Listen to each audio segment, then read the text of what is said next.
오후 3시 55분쯤 강원도 동해시 북동쪽 50km 해역에서 규모 3.5의 지진이 발생했습니다. 낮 12시 2분에는 바로 인근 해역에서 규모 3.1의 지진이 발생했죠. 일요일부터 사흘 연속 우리나라에서 지진이 발생한 곳은 모두 20곳이 넘는데요. 이렇게 대부분이 동해 해역에 집중됐습니다. 동해상에서 연속 지진을 일으킨 것은 해저 단층대로 추정이 됩니다. 이것은 동해 해저 단층 중에서 후포 단층과 울릉 단층인데요. 이번 지진은 이들 단층과 연관됐을 것으로 이 전문가들은 분석을 하고 있습니다. 단층 중에 일부는 살아있는 단층, 그러니까 언제든 지진을 일으킬 수 있는 활성 단층으로 추정됩니다.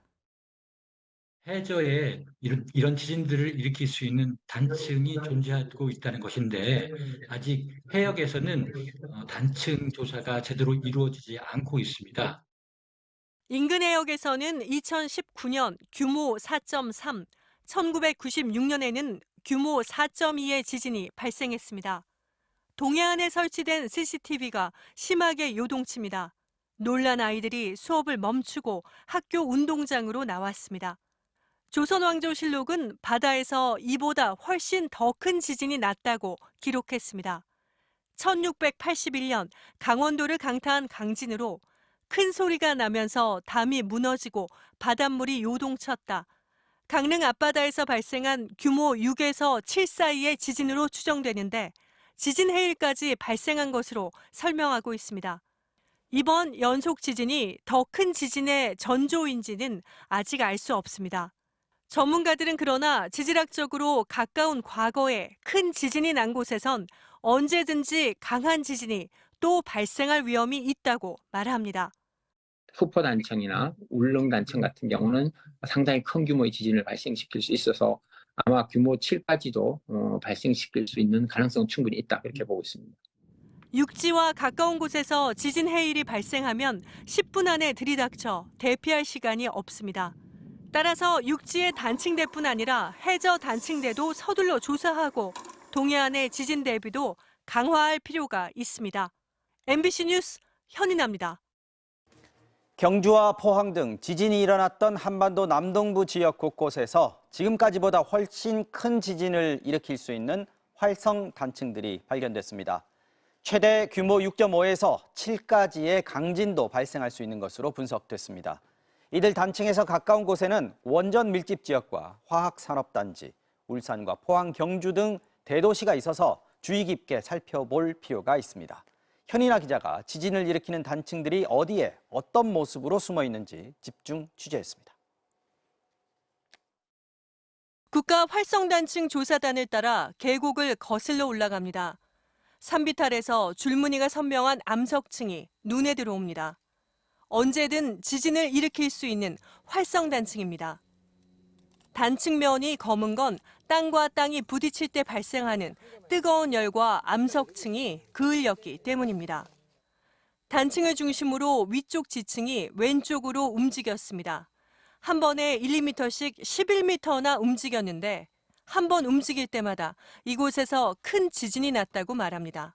지진이 크면 클수록 많이 움직이죠. 여기서는 보고 있는 게 6.5, 한 6.8, 7까지도 가능할 정도의 지진들이 있었다고 저희들 보고 있어요. 울산 외곽의 야산에서 발견된 또 다른 활성단층입니다. 땅속에서 암석층이 1.1m쯤 위로 솟구쳤습니다. 암석층이 솟구치며 바위가 갈린 부분이 가루가 됐고 그 가루는 지하수에 젖어 점토층이 됐습니다. 겉보기엔 평범한 농토처럼 보이는 곳을 굴착기로 팠습니다. 지금까지 숨어있던 활성단층이 모습을 드러냈습니다. 조사단은 지금까지 경남과 경북 등 한반도 동남부에서 16곳의 활성단층 분절을 찾았다고 밝혔습니다. 분절이란 지진이 날 때 한 번에 움직이는 단층 구간을 말하는데 지진 강도를 예측할 때 중요합니다. 쉽게 말해서 살아있는 단층이고, 그래서 다음에 가까운 미래에서 지진을 발생시킬 수 있는 단층. 16곳 중 7곳은 원전에서 반경 32km 안에 있었고 원전과 불과 1.8km 떨어진 단층도 있습니다. 이른바 설계고려 단층인데 주변에 이런 단층이 있으면 원전 내진 설계를 더 강화해야 합니다. 그러나 오래된 많은 원전들은 규모 6.5가 넘는 큰 지진에 충분한 대비가 되어 있지 않다고 말합니다. 노후된 원전들은 우리가 예상하고 있는 최대치의 지진이 발생했다고 했을 경우는 위험할 수가 있죠. 큰 지진이 나면 울산 주변에 산재한 석유화학단지 등 산업시설과 도시도 큰 피해가 우려됩니다. 울산에서 내진 설계가 된 건물은 21.4%, 부산과 경남, 경북은 10%를 조금 넘는 수준에 불과합니다. 조사단은 동남권 단층에 대한 1차 조사를 마무리하고 충청과 수도권으로 조사를 확대하고 있습니다. MBC 뉴스 현인아입니다. 네, 이번 사안 취재한 현인아 기자와 함께 좀 더 짚어보겠습니다. 자, 현 기자, 이번에 국가활성단층조사단하고 같이 동행 취재를 했던데 이전에도 활성단층 조사는 있었지 않습니까? 네. 이번 조사는 뭐가 다릅니까? 네, 이전에는 활성단층이 어디에 있었는지만 주로 조사를 했습니다. 그런데 네. 이번 조사에서는 그 위치뿐만 아니라 활성단층의 길이 또 이들 단층이 움직인 변이라고 하죠. 이 변이 등을 알아냈습니다. 이를 통해서 앞으로 이 지역에 얼마나 큰 지진이 날 수 있는지 가늠해 볼 수 있게 된 거죠. 네. 지금까지는 조금 막연하게 규모 7 정도의 지진이 날 수 있다라고 봤다면 이제는 조금 더 확실하게 말할 수 있게 된 겁니다. 네, 규모 6.5에서 7 네. 그 사이의 강진이죠. 그러면 네. 이게 언제든지 당장이라도 일어날 수 있다 이런 뜻인가요? 네, 사실 이 단층들은 지질학적으로 상당히 가까운 과거에 그런 지진을 일으켰고요. 네. 지금도 에너지를 축적을 하고 있습니다. 당장 내일 모레 이런 지진이 나지는 않더라도 상당히 가까운 미래에 강한 지진이 날 수 있다. 그래서 대비를 해야 한다. 네. 이런 거죠. 이번 아마 그 활성단층 조사단이 활동하게 된 게 경주 지진 그리고 포항 지진 이후에 이제 시작이 됐을 텐데 그때만 해도 경주 지진이 5.8 규모였고요. 네. 그리고 포항이 5.4 규모였던데 아까 활성단층 위치들 보면요. 네. 원전이 밀집한 곳에서 한 1km 남짓 아주 가깝던데 물론 뭐 원전이 가장 걱정이 됩니다만 그렇게 큰 지진이 난다고 하면은 그 말고 원전 말고도 다른 곳도 다 문제가 되는 거 아니겠습니까? 네, 뭐 아주 가까운 분절 같은 경우는 1km 정도 떨어진 것도 있고 조금 네. 더 거리가 있는 것도 있었는데요. 네. 이 오래된 원전들은 뭐 당연히 지진 대비를 강화해야 되겠죠.